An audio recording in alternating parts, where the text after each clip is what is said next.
about miracles. And I know in his, he generally cites David Hume for this, right? Most people do. So let me make a comment about David Hume, the philosophical argument against miracles. So let me first, well, I'll tell you what, then I'll give you a real simple historical response. David Hume, in his famous essay against miracles, I mean, there have been very few 10-page essays that have had the influence of this essay, written right back before the Revolutionary War, 25 years before the Revolutionary War. And still today, people are saying, I don't want to hear your argument because of David Hume. This is an aside. I'm not a physicist. For those of you who trained in science, and I've already met several of you here, I had a PhD in physics from Cal Berkeley who did his postdoc at Ohio State, brilliant mathematician and physicist. He just said to me on the phone the other day, and I won't even go into this, but he said, anybody who's studied quantum mechanics knows that David Hume is wrong. He says the world that quantum mechanics sets up alone refutes David Hume. Now, I'll let that go for now, but here's an empirical argument against David Hume. George Mavrotis, professor of philosophy, University of Michigan, published this in the International Journal of Philosophy and Religion in 1997. That's one of the most brilliant responses to Hume I've ever seen. And here's what he says. Hume rejects miracles because, in his estimation, uniform, this is his word, uniform human experience refutes miracles. Uniform human experience. That means nobody's seen a miracle, everybody knows they're false. Uniform human experience. Now, Mavrotis says, let's test this empirically with sense data. Who does David Hume mean when he says nobody reports miracles? Who does he mean? He says, does he mean his buddies around the coffee shop at the pub? I mean, is that what he means? Does he mean 6 guys? Does he mean 10 guys? Does he mean the guys at Edinburgh University? Because if all he means is his buddies and the skeptics he talked to, your world is too small. That's too small a sample. And he said, here's the problem with David Hume. You either don't ask enough people, survey says, 10 people reject miracles. Right. Okay.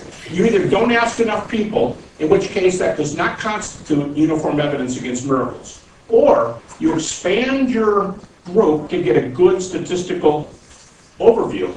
But then when you do that, what happens? What happens if you ask 2,000 people if they've ever seen a miracle? Somebody has.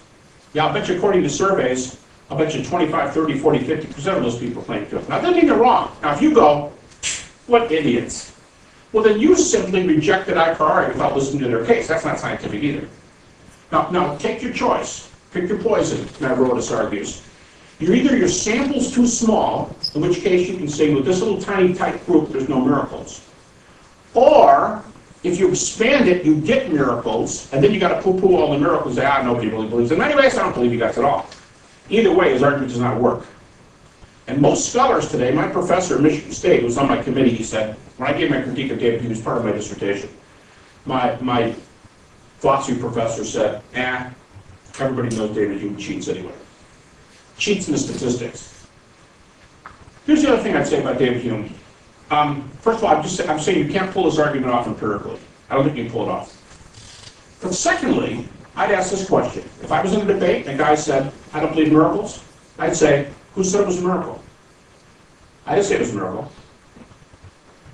A miracle is, here's David Hume's definition, okay, so I won't be prejudiced, I'll take one from the other side. A miracle is an event performed by God which violates the laws of nature. That's David Hume.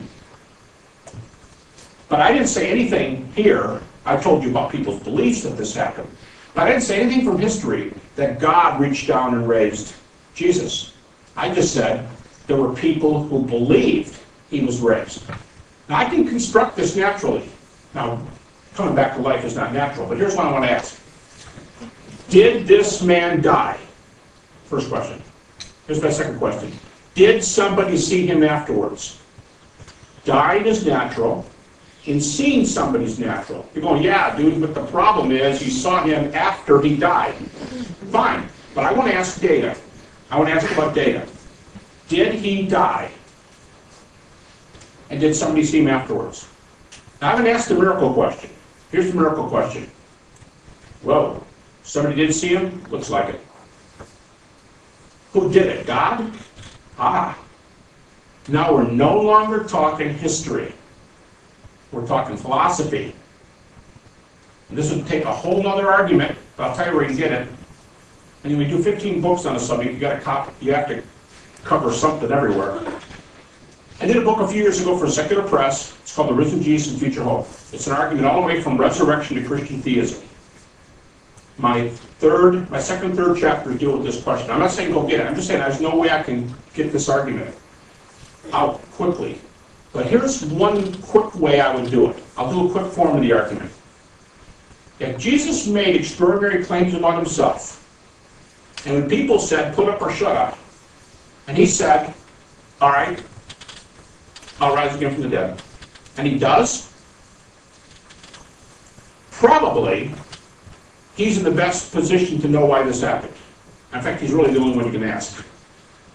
He probably knows better than anybody else. Now here's Jesus' reason. When you ask him how this happened, he says, God is my Father, and he's going to vindicate me by raising me from the dead.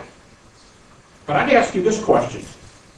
If you get to that last conclusion, now if you don't get here, that's fine, but I want to know why you're pulling up short. I want to know why you won't go over here. What you think you have that causes you not to have to entertain this. The fact that you're here tonight, I think that means you have some interest in it, either way, or anyway. But if you're going to go here, if you're not going to go here, I want to know why. If you're going to go here, I'd say, who could pull that off? Can our scientists do it today, 2,000 years later? Don't forget, they just didn't raise them in a regular body. The claim is they raised them in a body that will never die again, and we can live like that too, forever. That's the claim. But I'm saying, if that happened, and he put his money where his mouth was, and his prediction was worked out, if that's what happened, who could do this outside of God? What I'm saying is, if you're going to go all the way here, if you're not, I wonder why. If you do, I say, who else is a candidate except God? Now again, we're not talking proof. We're talking most likely conclusion. Now, it takes me a long time to do this, and I develop it for a lot, but that's just a quick little view. But I would say, who said this was a miracle? I haven't used that word all the way through this lecture. And I'm real careful not to call it a miracle, because that's a whole other step you can't do with history.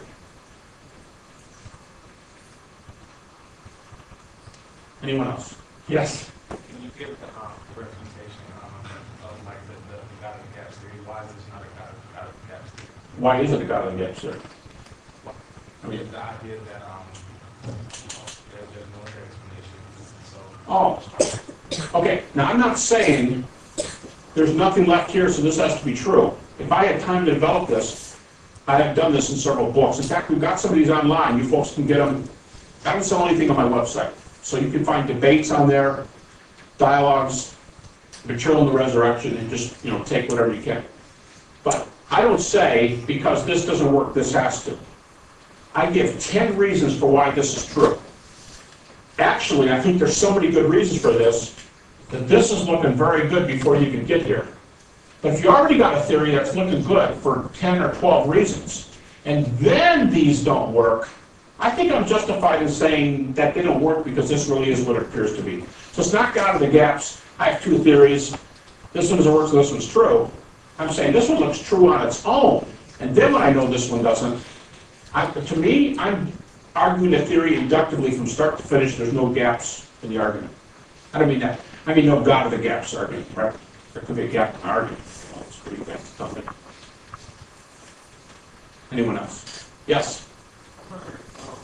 Gospel, they a lot later than 100. So I was just wondering, because I haven't studied this myself, I was just wondering where the gap in time between different scholars comes from. Good question. I used about the latest dates that people use. Now, once in a while, you're going to hear someone put John at 110 or 105 or 100. But these dates here, these are the dates the critics use. Conservative Christians, they usually put Mark at about 55 and Matthew at about 50. In other words, I already use the dates that are about the latest you can get. With the possible exception, you might back John up 5 more years. And to me, that doesn't do anything to the argument.